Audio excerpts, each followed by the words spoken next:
today we're continuing what I started a couple of days ago, but today will also be the second video where I'm actually posting it to everyone. So about 3 videos ago, so yesterday was actually the first video that I posted to everyone, where everyone, subscribers, non-subscribers, they can all see it.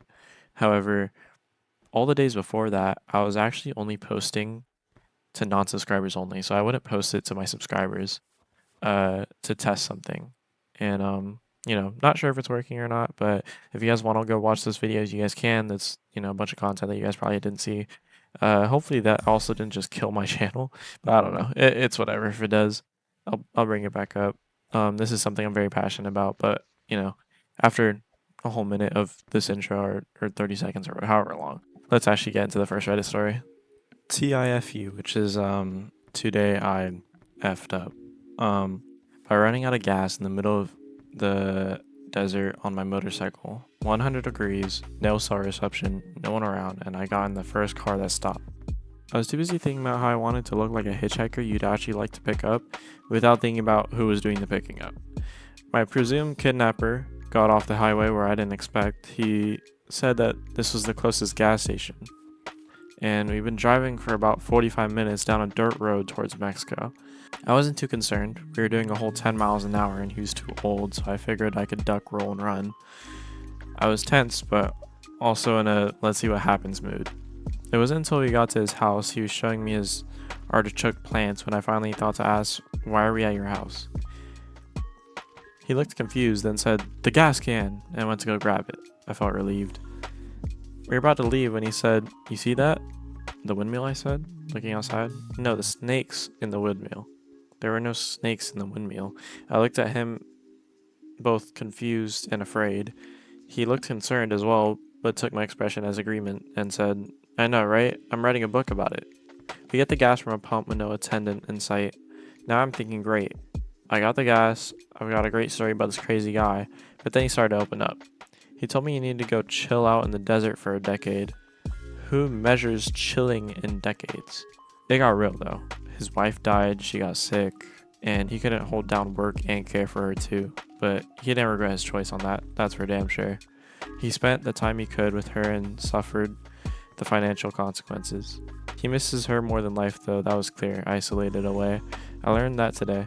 You can hear love in the tone of a voice that's lost it.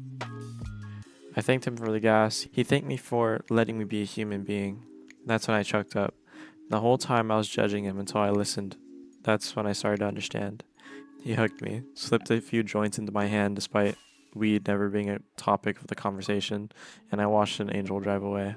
See, and here I was thinking the TIFU was, him running out of gas in the middle of nowhere, but it was, how he reflected himself and how he was judging someone. But to be completely fair to him, if you're getting hitchhiked and picked up by a random old man, I would be thinking the same thing. I'd be thinking everything about the person, just because, or not bad, but I would judge, I wouldn't even judge, but you are going to be more harsher about your opinions because you're overthinking about oh, am I about to get kidnapped? You know what I mean? So I feel like how you felt made sense, but I understand how he felt afterwards too. But let's get into the next Reddit story. Whew, okay, I just ate a lot. Anyways, my stepmom, let's call her Betty, is horrible, and my stepsis, 15 female, who we'll just call Jill as well, we went to my dad's lake house for the 4th of July, even though I didn't want to and wanted to go to my friends to barbecue. I'm 15, almost 16 male. Anyway, it's the 4th and my parents had a cookout with some neighbors and their kids over. I was told that I have to watch the kids because I'm the oldest, which I wasn't, by the way. There was a 17-year-old and a few 18, 19, 20-ish year old people there, but I guess they can't drink in Europe. So they were partying and I'm supposed to babysit all these kids, who I don't know, for free. Jill has issues and I'm supposed to be in charge of her, and she's harder to deal with than the little kids were. If she's not getting enough attention, she pretends to go missing and stuff like that. So Jill goes and hides under the dock, and I didn't notice because we were all the same age and I was watching the little kids in the yard, but no one noticed because the adults are partying.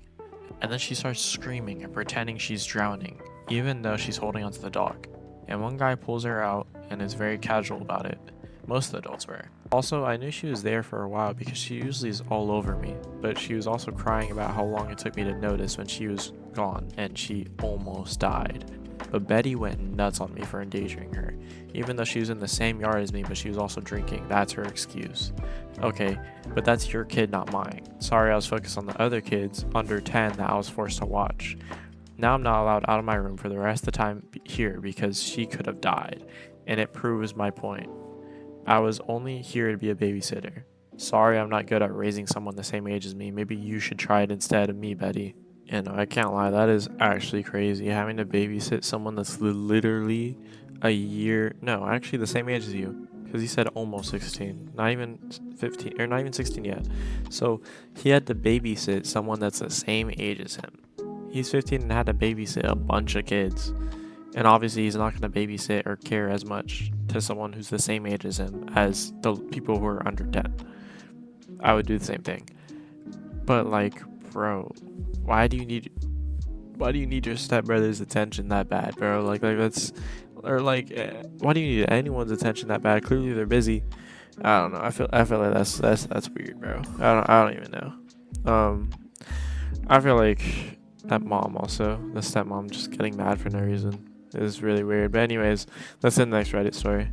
My dad's girlfriend, 57 female, is being weird to me, 28 male, and my brother, 26 male, and my dad, 55 male, doesn't want to do anything about it. My brother and I thought dad met his girlfriend Betty. Betty again? What the heck? I mean, I know Betty last time was a like a fake name, but whatever. My brother and I thought dad met his girlfriend Betty a couple years ago, and we were like, cool, when he told us about it. When he told us about her after they'd been on a couple dates. As far as I knew, he'd been single for for over 20 years since our mom passed away, and when we were babies, basically. We found out after we met Betty that they actually dated a year after mom died, and they were planning to get married and everything, but our mom's parents ruined the relationship in my dad and Betty's eyes.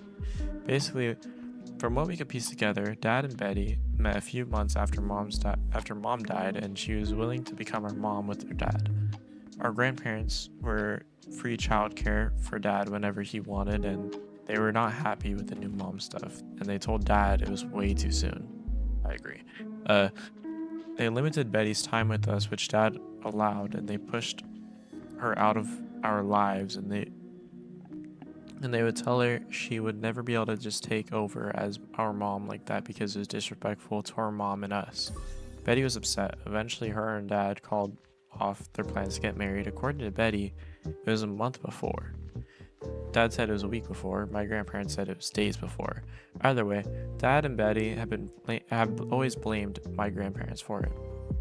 My dad said he just couldn't afford to lose them when he helped us out so much. So when Dad and Betty reconnected 2 decades later, they were older, and we were older. Betty expected things to work like how it would have when we were tiny kids. She acted like we should remember her, and I wasn't even 4 when they broke up, and my dad was younger again. It was really weird, and she's been like that to us ever since. She acts like we had a really great mother-son bond, and there had been tears when she wasn't invited to something. A couple of times Dad was out of town. She wanted to stay with me and my brother, and we said no. And we said no to stopping by the house to keep her company. She cried about kids abandoning their parents. It was really awkward and uncomfortable.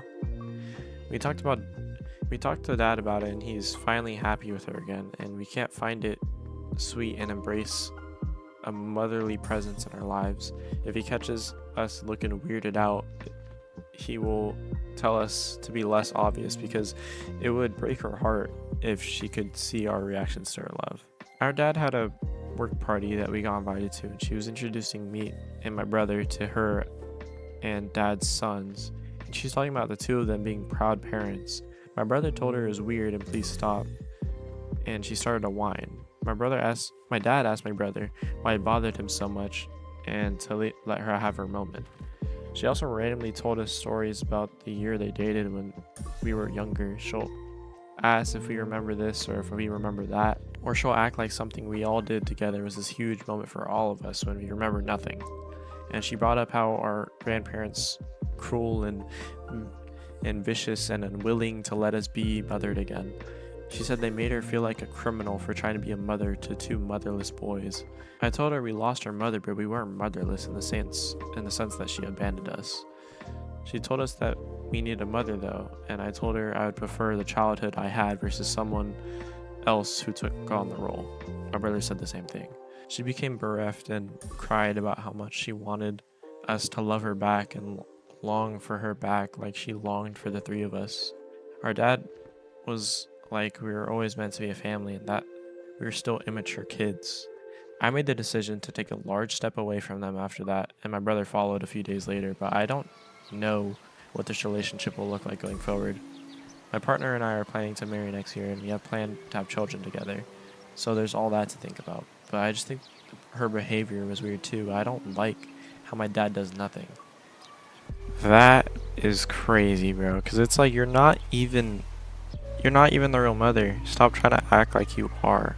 Like, I understand trying to be a motherly figure for, two people like that, but you are still not the mother. Don't try and act like you are the mother, where you're introducing other people,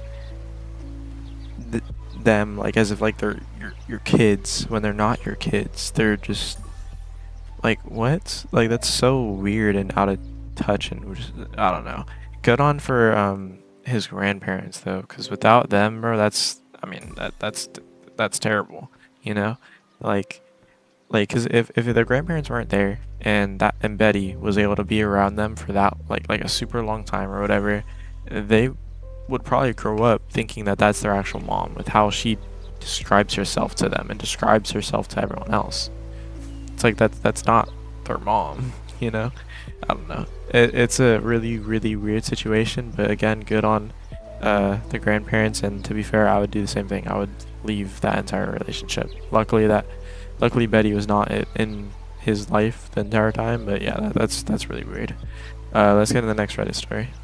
Dear neighbor, my parking spot is in an emergency parking for your guests.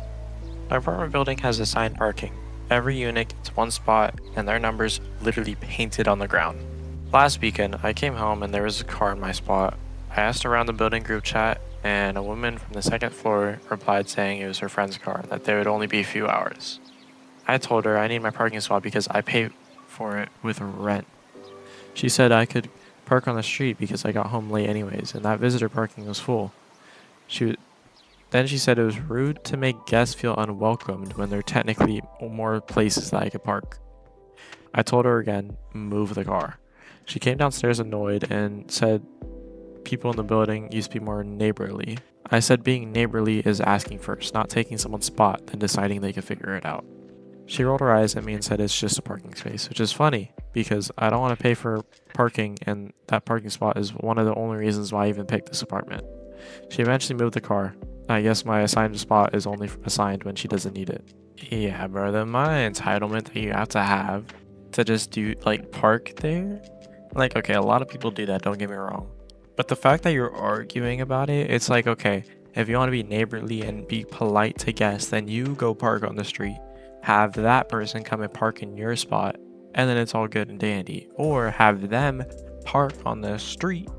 You know what I mean? Like why are you mentioning the street when it's like she paid, or she or he or whoever pays for that spot? And then you're making that person who pays for that spot move somewhere else when you're the one inviting guests. I don't know, bro. That's crazy entitlement. Let's get into the next Reddit story because that's crazy. Am I the a-hole for not allowing my half sibling to attend our dad's funeral? I was an affair baby, and now I'm 25 years old female, and my father's funeral was this weekend. I need an outside opinion. I'm not gonna hide the fact that I find my half siblings to be C-words, so my perspective is very biased on this. Growing up, my 2 half siblings were a-holes, and they hated the fact that I existed, blamed me for their mom and dad getting a divorce. Luckily, I didn't see them all the time, but when I did, they were a-holes. Their mother was also a D-word towards me. I only saw her a few times, weddings, funerals mostly. I saw the half siblings much more, often due to them having custody with our dads when I was also in the home. I get it. They're mad that our dad had an affair and I popped out. I know that their mother didn't help with this. They sucked. They would also bully me and steal my poop. and obviously their stuff, but and they try to get me in trouble all the time. One memorable incident was my older half-sister stealing my anxiety medicine and laughing when I had a panic attack. That's messed up. My dad got me into therapy and it helped a lot. The half-siblings, though, never got into therapy because their mothers fought it constantly. When I turned 18, my siblings told her dad I need to leave, kick me out, and be homeless, or they would not speak to him anymore. He didn't kick me out, and they haven't spoken to him since. Not even once he got sick. My dad got lung cancer, and he passed away. I was the main caregiver towards him, and my half-siblings never reached out, even though he reached out multiple times. I was the one that had to plan the funeral. I had to do everything. I decided to not invite my half-siblings. I am of the personal opinion that if you have no contact with someone and avoid them when they're dying, you don't get to be at the funeral. I also don't want to see them. I greatly dislike them, and I would not be able to handle if they said anything nasty towards me. The funeral happened and the half-siblings learned about it. I believe my aunt told them, and they're mad. I've gotten some multiple messages about how I'm heartless and how their dad was also. I haven't responded, and they're asking for some of his ashes, but I really don't want to give them any. Alright, I didn't say this in the last voice recording or voiceover, but they made an edit saying, or like they made an edit saying, I did message them that he passed, but no response. So I think exactly like her in this, if they do not care when someone is sick on their deathbed or like they're dying and it's so obvious that they're dying, or they didn't care about him at all, they shouldn't be invited or brought to the funeral or even invited or texted about it or whatever.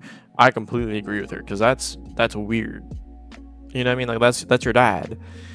All right. And it makes no sense to be mad at her for that, for popping out when she's an affair baby. Yes, your dad cheated. Yes, your mom's mad about it for sure. Yes, you guys should rightfully be mad about it. I would be too. But to bring it out on the person that just got brought into their lives, to bring it out on them, they had nothing to do with the affair. They had nothing to do with what your dad did. You should be mad at your dad and not be mad at her at all. Why are you mad at her? That makes no sense, right? And then to be mad at her again, I feel like it's just out of spite and like not go to the funeral. I don't know. That's really weird. I feel like what she did wasn't anything bad, but I also feel like, the half sisters were 100% wrong. Like they should be mad at a different person. Anyways, let's get to the next one. Alright, so this isn't even gonna be like a full Reddit one that I'm gonna talk about. I just saw this and I wanted to cover it. As a child, I used to suckle on receipts because they had a unique taste and texture. I am now 28, trying to start a family with my wife to no avail. We went to a urologist today because all my wife's gynecological tests came back perfect, textbook even. Well, my friends, I shot blanks, and I'm completely crushed. My doctor asked me if I had been continuously exposed to BPA and BPS, and my mind flickered to those memories of me absolutely gnawing on receipts from the ages 3 to 11. He told me it's a direct correlation, and he's seen a lot of men have, those type of problems due to prolonged exposure to the same chemicals. That's so sad. I feel so bad for that guy because he even had said in the comments like he made sure that that they were both above stable before they even tried to start doing that. Like that is so sad. I feel really bad for him. But now let's get to the actual next story. I just wanted to cover that for a couple seconds. Neighbor reported my dad's driveway, so I reported the garage he wasn't supposed to have. A guy moved into our neighborhood about a year ago, and one day he acted like he owned the place. He was always watching what everyone was doing and complaining about something. A few months ago, he reported my dad to the city because he claimed our driveway extension was built illegally. My dad was pretty stressed because he didn't want to deal with all that, but luckily, he had all the permits from when it was done years ago. The inspector came out, looked at everything for 10 minutes basically, and then said everything was fine. That should have been the end of it. But this guy kept acting all smug after that, like he was just watching and waiting to catch someone. So one night, I got curious and looked through the city permits records online. I searched his address and couldn't find anything for the huge detached garage he built behind his house. Then I noticed the property map that looked way too close to the fence too. I took a couple pictures from the sidewalk and filed out a report and attached the parcel number. That was it. About 3 weeks later, another investigator showed up at his house. It turns out the garage never had a permit, and it didn't meet the setback requirements either. Since it was pretty recent, turns out the garage never had a permit, and it didn't meet the setback requirements either. Since it was built pretty recently, he couldn't get it grandfathered in. They gave him a choice of either fixing it or tearing it down. Last week, contractors came in and removed almost half of it. Now every time he walks outside, he has to look at our perfectly legal driveway while his garage looks like someone took a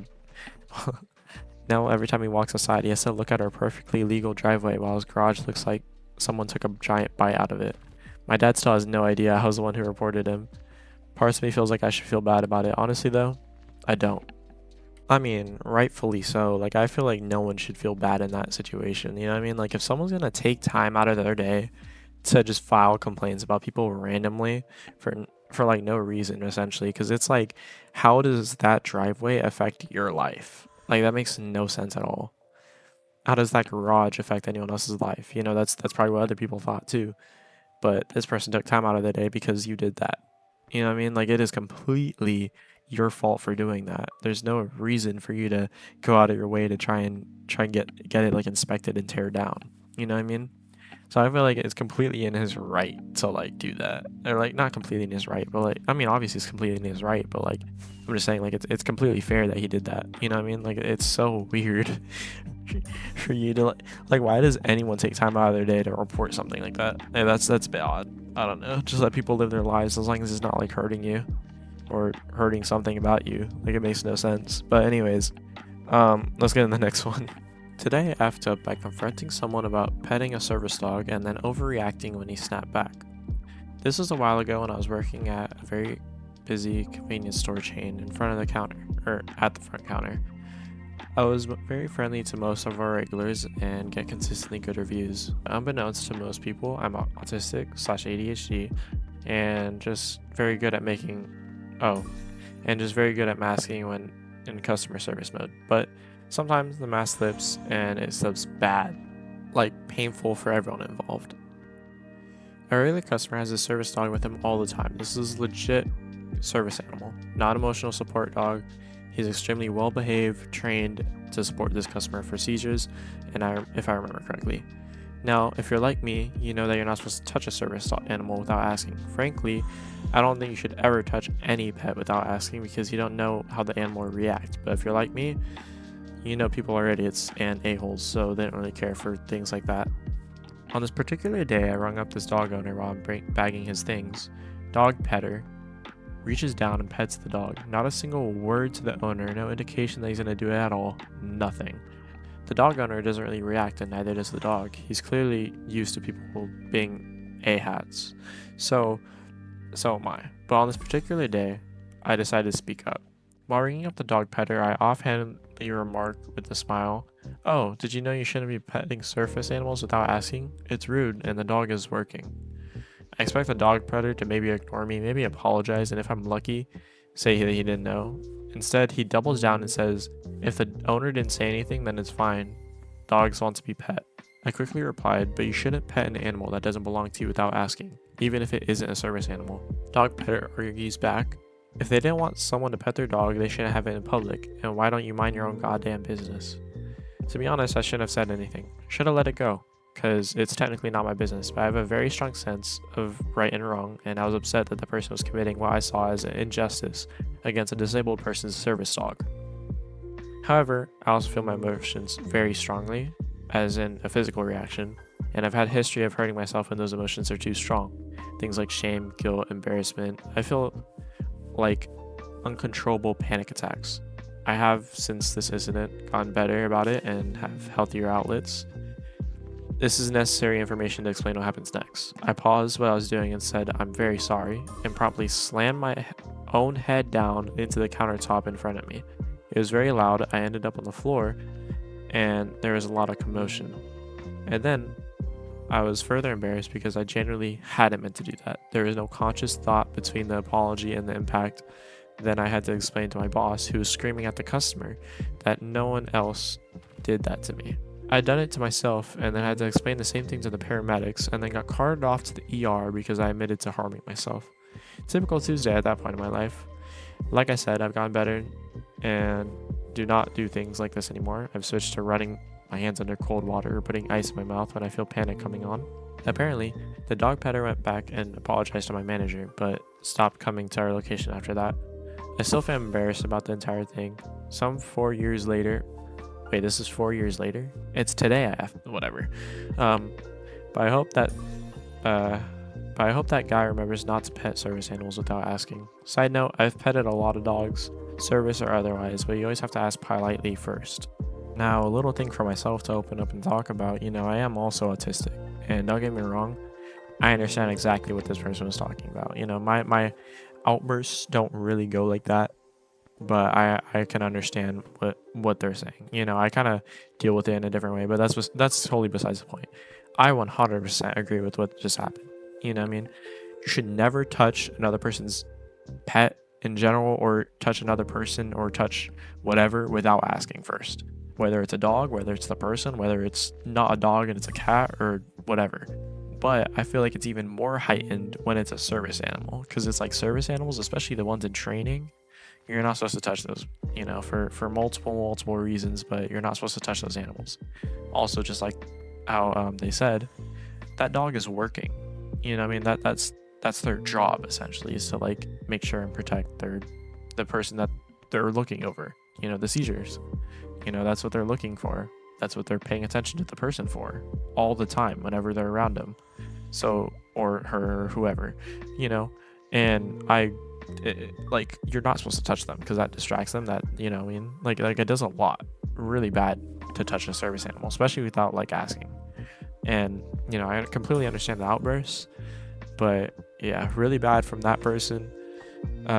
Really, that reaction, I kind of feel bad for, for them having that reaction, but apparently they gotten better. So as they said in the post, which is good. Now, this is completely unrelated to a Reddit story, but I just wanted to talk about this a little bit at the end. Yesterday, me and my girlfriend, we were just going to go drop off a package, because I also do eBay, where like I just buy stuff at Goodwill and then resell it on eBay. I do reselling on eBay.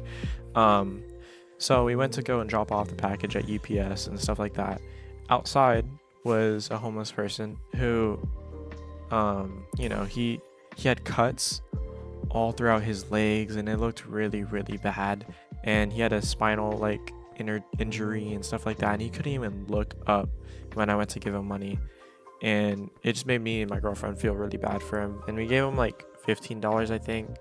But then, we went and sat in the car and we just thought about it. Like there's a bunch of people that are in the position where they can give just, even like $1 to him, or like, give a little bit to him. He did nothing to be in that position. He probably doesn't have any family. He probably doesn't have, anywhere to be.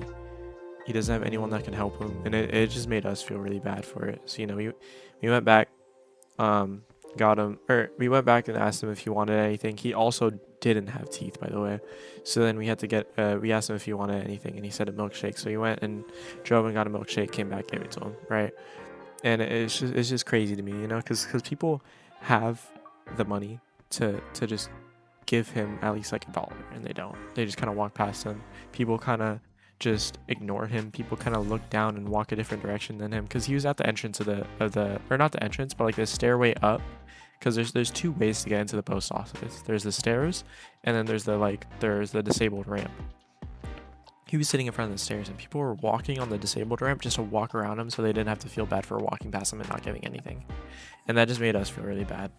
But that's beside the point. I just want to thank you guys so much for watching my videos and everything, because if it wasn't for that, I wouldn't even have the $15 or like $10 that I gave him in my wallet, because before I made YouTube videos, I can't lie, I was stuck. I didn't have money. I just want to thank you guys so much for watching my videos, because you guys made it so then that I'm able to be in a position to give him something. But thank you guys for watching. like and subscribe, and peace.